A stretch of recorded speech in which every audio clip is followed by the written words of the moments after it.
nyemerera muri iyi minota itarambiranye wongere untize y'amatwi yawe maze nkugezeho iki cyegeranyo kitarambiranye cy'iminota mike Bugingo Empire ngiye kubategurira kuri Clapton Kibonke. Mwari musanzwe muzi cyane mu rwenya rwinshi ndetse n'indirimbo za gospel zanisekeje, harimo nk'iyitwa Fata Telefone Mana, Nyagasani, Muri Yesu Harimo Gu ndetse n'izindi nyinshi zigiye zitandukanye mwagiye mumubonamo. Gusa si ibyo gusa, ahubwo mumuzi no mu mafilime menshi akomeye agiye atandukanye, harimo nk'iyitwa Umuturanyi ndetse n'izindi. Uyu nguyu nubwo yakoze ubukwe buhambaye bwo ku rwego rwo hejuru, ubusanzwe ni umusore ufite ibyo yigejejeho kandi gikomeye cyane, nubwo yabashije kubyigezaho byaramuvunye cyane ko yacuruje amagi n'amatelefone. Mu minsi mike ishize aherutse gukora ubukwe bwe bwitabirwa n'ibyamamare byinshi bigiye bitandukanye byuzuye ifaranga, harimo Niyo Bosco, Junior Giti, Papa Sava, Ndimbati, Digitigi, umunyarwenya uzwi cyane hano mu Rwanda witwa Rusine, Irene Murindahabi ndetse n'abandi benshi namwe muzi. Ibi byatumye biba ubukwe bukomeye cyane kugeza naho hari abantu benshi bagiye baturuka hanze y'u Rwanda bakambuka umupaka bajya kwifatanya n'uwo muryango muri uwo muhango w'ubukwe. Ubuzima rero butamworoheye akimara gusoza segonderi, yatangiye kwibana muri chambrette ntoya yabagamo maze akabanamo n'abarumuna be biga segonderi. Ariko se mu gihe ukintije y'amatwi yawe, reka nkubazeho gatoya, ese waba warakoze subscribe kuri YouTube channel yacu yitwa Bugingo Empire? Niba utarayikora urimo gucikwa cyane n'ibiganiro Bugingo Empire yongeye kugiye bategurira, ntabwo bizajya bikugeraho 5 kuri 5. Gusa turetse kujya muri byinshi, reka twongere dusubize cya kibazo gikunze kwibazwa na benshi kigira kiti ni muntu ki? Naho hano kuri Bugingo Empire ho nitwirirwe tuguha ikaze, kuko ikaze ryo murarihorana kandi murarisanga mwe rwose, murisanga ntimuhejwe. Icyo ugomba gukora ni kimwe gusa, ni uguca ukubiri no kubumva yo wengewe ukanda subscribe kuri uyu muyoboro wa YouTube witwa Bugingo Empire, maze ugafungura n'inzogera. Ni cya kibazo rero tukigarukaho, ikibazo kigira kiti Clapton Kibonke yaba ari muntu ki? Amazina yiswe akiva mu nda y'abamwibarutse ni Mugisha Emmanuel, yavukiye mu gihugu cy'abaturanyi cya Uganda. Gusa ntibyatinze baje kwimukira mu Rwanda i Nyagatare, barahaba hashize igihe bimukira Nyamata muri Kigali, twavuga ko ari naho Clapton Kibonke yakuriye. Gusa ntibyatinze nahubwo ababyeyi be baje kwimukira Nyagatare n'ubundi barahaba, kubera ko ngo hari ibintu bari barasizeyo, akaba ari naho ubungubu ubukwe bwa Clapton Kibonke bwabereye. Ntibyatinze rero amaze kurangiza segonderi yaje kwiga university ayigera i Kigali, muri University of Kigali. Gusa kubw'amahirwe make ntiyayirangiza bitewe n'impamvu zitandukanye. Icyo gihe rero yaje kwibana muri ghetto ntoya, ngo ku buryo no kugira ngo ubone intebe yo kwicaraho byari ikibazo gikomeye cyane, kandi aho hose akabana na barumuna be kandi bose biga. Ngo icyo gihe yanacuruzaga amagi ngo ndetse na telefone, kandi aho hose ibyo akabikora agira ngo ahinyuze ijambo se yamubwiye rivuga ngo diplome itabasha kugura n'umunyu ntacyo yabimaze, maze akajya gukora ibyo byose kugira ngo yerekane ko hari icyo ashoboye.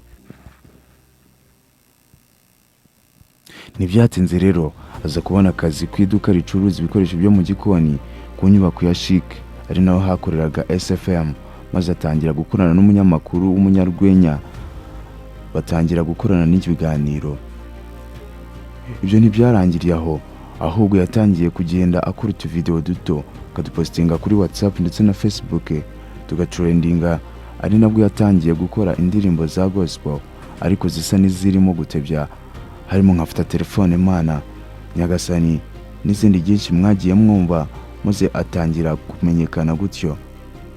Ibyo rero ntibyatinze, kuko impano ye ntiyakomeje kwihishira, ahubwo yatangiye guhatanira ibihembo hari n'icyo yatwaye 2021 nka Best Actor of the Year. Ntibyarangiriye aho kuko mu mwaka wa 2018 nibwo uyu Clapton Kibonke yigobotoye ingoyi y'ubuselibateri maze asezerana imbere y'amategeko mu murenge wa Niboye hamwe n'umukobwa mwiza cyane bita Mutoni Jackie. Kuri ubu ngubu niwe baherutse gusezerana imbere y'Imana, aribwo bukwe twakubwiye bwitabiriwe n'ibyamamare byinshi bigiye bitandukanye. Gusa tukiri aho ngaho, uwo mukobwa bakimara gusezerana imbere y'amategeko bahise bajya kubana nk'umugabo n'umugore, ngo kuko yari atwite ntabwo yari kwemera yuko umugore we abyara batari kumwe. Ibyo bigatuma kuri ubu bakoze ubukwe bukomeye cyane bafite abana 3. Reka tugaruke inyuma yaho gatoya, ubwo Clapton Kibonke yasezeranaga mu murenge, ngo icyo gihe rwari urwenya rwinshi cyane rw'uyu mugabo witwa Clapton Kibonke. Tariki 18 Ukwakira mu 2018 nibwo umunyarwenya Kibonke Clapton yashyiriweho akadomo ku kuba ingaragu, yegurira ibyo byose Mutoni Jackie.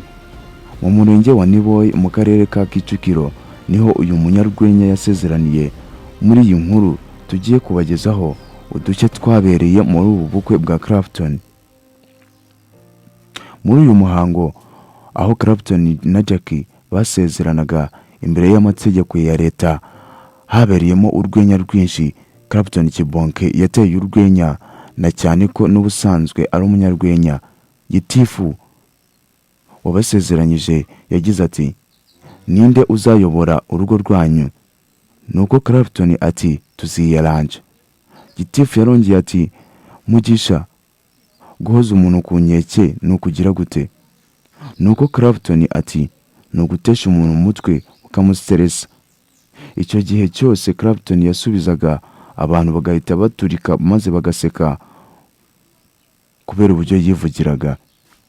Kibonke Clapton yakomeje gusetsa abari bitabiriye ibi birori.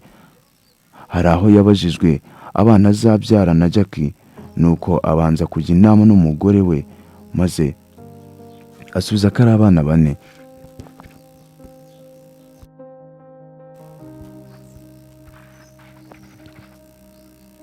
Mu 2019 bishyira 2020, igihe COVID-19 yari irimo guca ibintu, yatangiye gusohora filime yitwa Umuturanyi, maze nayo irakundwa cyane maze imugeza ku rundi rwego yari atariho. Gusa ikindi tutakubwiye ngo nuko uyu musore yavukanye uburwayi bw'igihaha, ngo yari akirwaye, ngo cyamuteraga gukorora cyane, ngo ariko yaravuwe arakira. Ibyo bikaba byaratumye aha umugore we impano nziza cyane y'imodoka, kubera ko yamukunze abizi ko arwaye indwara ishobora no kutazakira, kandi ngo ari nawe wamufashije mu bihe by'uburwayi, maze amuha impano y'imodoka nziza cyane. Ni naha dusoreje ikiganiro cyacu cy'uyu munsi, tugushimira wowe cyane twabanye muri iki kiganiro, tugeze iyi saha tukibanye. Imana ibane nawe kandi ikomeze kuguhezagira mu byo ukora byose. Naho ubutaha reka duhure muri video y'ubutaha. Naho njyewe nitwaga Joseph Bugingo. Imana ibarinde.